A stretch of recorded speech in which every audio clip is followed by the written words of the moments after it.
Alright, hey you guys, this is TsubakiSwagg, and I'm coming to you with my review of Owari no Seraph, episode 6, New Family. And this episode was actually really, really intense. Because of course it picks up where the last one left off at, where we see Yoichi, Yu, and Mizuki they went down into, I guess you call it, the basement of the school to get their cursed gear. And this is where they were going to make their contract with the demons. And just this whole episode is pretty much them going through the process of contracting with the demon. And of course first I won't even really go into depth with it because you can watch it.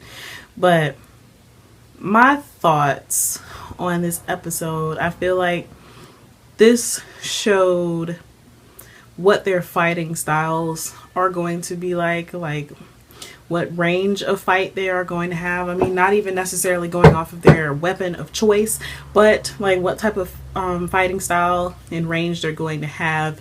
And just really, this episode really showed their mental levels. And it really portrayed a lot of their personalities. And if you notice, Yu and Mizuki are very similar. They have very strong opinions on things. They are very determined. Both of them are very determined. But they're determined in different ways. Like, for example, I mean, both of them do differ because, like, for example, Mizuki, he is doing this to help his sister. Once he can get into the army and he has the money that he needs, he can get the treatment that his sister needs without having to pay out the butt for the extensive medical assistance that she needs. So once he gets into the military, he will have means to do all of that for her, and then she'll be able to get better.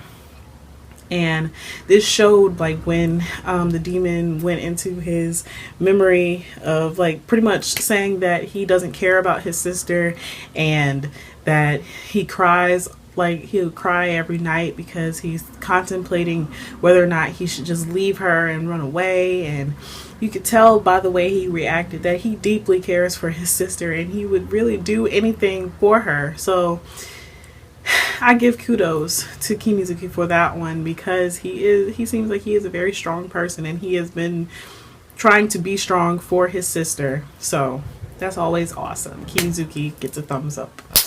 And then next is Yu. Mizuki finished first. And he was able to subjugate the demon and make a contract with her first, or him first. They never really showed if his demon was a man or a woman. I mean, a female or a male. But then they show Yu. And of course, every time this happens to Yu, they always show like Mika and all of the other kids from his orphanage that were his family that got killed in front of him. And the demon pretty much told him that he should be ashamed of himself because he ran away and left all of them to die, and now he is in school being happy and making friends, and why should he be the only one that's living happily, and all this kind of stuff. Just really, like, the demons really know how to pull on your heartstrings. And it's kind of sad because Yu really was falling for it at one point, and that shows that he still has regrets for leaving his family behind, but he's still willing to putting his life on the line to try to subjugate the demon and make a contract with her to be able to avenge his family, even though his vengeance is a little misguided.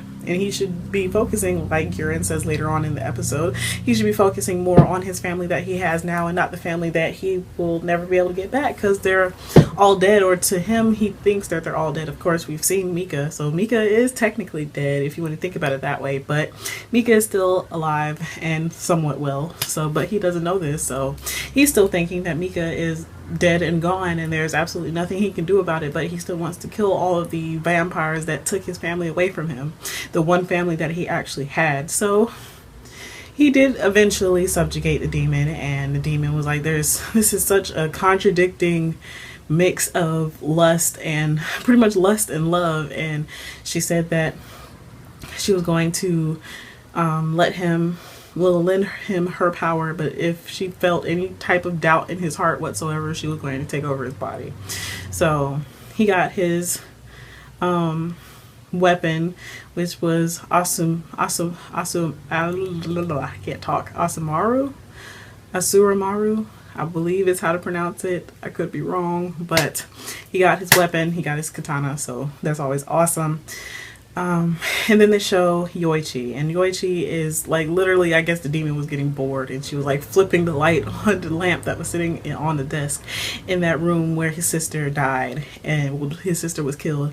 And must I point out that Lacus, or I don't know how to pronounce his name, Lacus is the demon, not the demon, the vampire that killed Yoichi's sister is the vampire that's been hanging out with Mika. So, yeah, that threw me off a little bit. I was like, oh snap, that's probably going to be something really bad.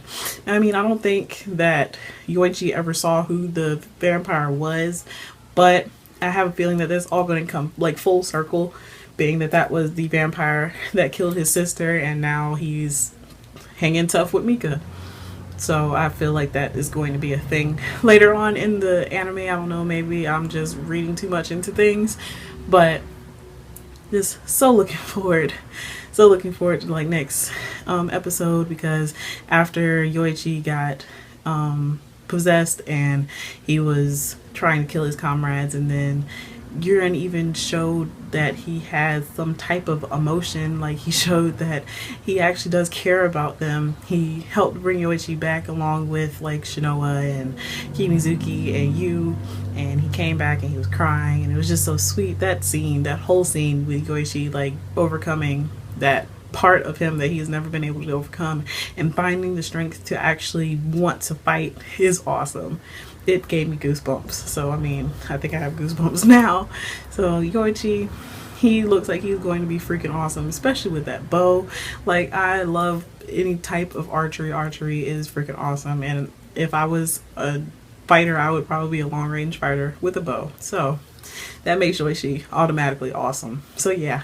This whole episode was just freaking amazing, and like I said, it showed so much without telling you anything about these three people and how well they're going to be able to interact with each other, and then even showing that side of Shinoa where she deeply cares about them already and she hasn't even known them that long. So yeah, this whole episode was freaking awesome, and it looks like it is about to go down next week when they showed like them, all of the vampires in the airplane coming towards Tokyo.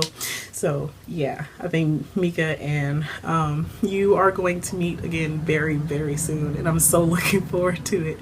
So yeah, so as always, I would love to hear how you guys felt about this episode. How do you feel about the way things turn out? What do you think is going to happen? But as always, please remember to comment, thumbs up, and subscribe. It helps me a whole lot. And this is TsubakiSwagg saying adios.